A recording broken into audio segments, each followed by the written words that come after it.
Upon its release, Dragon Ball Super Superhero was met with immediate praise from fans and critics alike for its exciting storyline, epic visuals, and clever writing. But the film was an achievement for the Dragon Ball mythos for at least one more reason than those. Superhero improved one of Dragon Ball GT's biggest disappointments.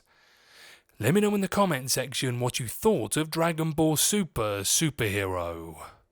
But before Goku throws shade at his son's previous escapades... Are you going through another phase like the Great Sandman? Damn, he went there. I'd like to say hello guys and gals, I'm Nick, and welcome to Furthy's Feedback. So, long before Dragon Ball Super Superhero, or even Dragon Ball Super for that matter, the official sequel to Dragon Ball Z was Dragon Ball GT.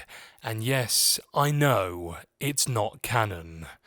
GT picked up where the end of Z left off, meaning there was a pretty significant time jump between the main events of Z and the start of GT.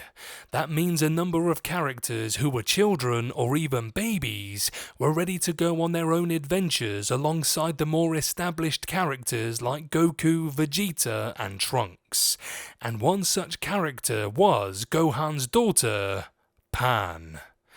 Pan was arguably the main character of Dragon Ball GT, which is why she was such a disappointment in the series.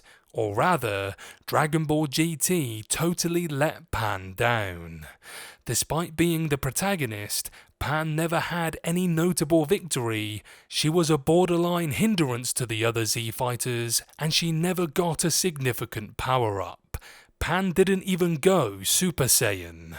Overall, Pan was totally wasted as the new main character for the Dragon Ball sequel, which is something Dragon Ball Super has already begun to remedy. Now I'm going down to Emmett's Fix-It Shop to fix Emmett.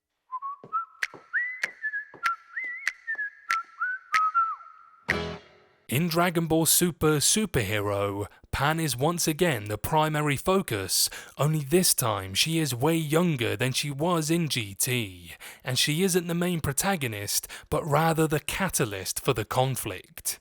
Pan was kidnapped by the resurgent Red Ribbon Army, and while she is more or less a victim waiting to be saved, the film makes it clear that Pan is far more than that. When Piccolo is training Pan at the start of the film, it's revealed that she is already learning some advanced techniques at the incredibly young age of just 3 years old. Indeed, Pan knew how to fly when she was just a baby, as shown in the Dragon Ball Super anime, so it's no surprise that Piccolo is throwing her right into the thick of his training, just as he did with her father so many years prior. Not only that, but Dragon Ball's Pan was fighting some of the gun-wielding Red Ribbon Army guards by the end of the film, and she wasn't scared at any point during the kidnapping.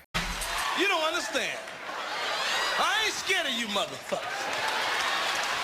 Pan is already showing signs of being advanced in terms of power level and mastery of difficult techniques, meaning she has the potential to surpass anyone else in the series.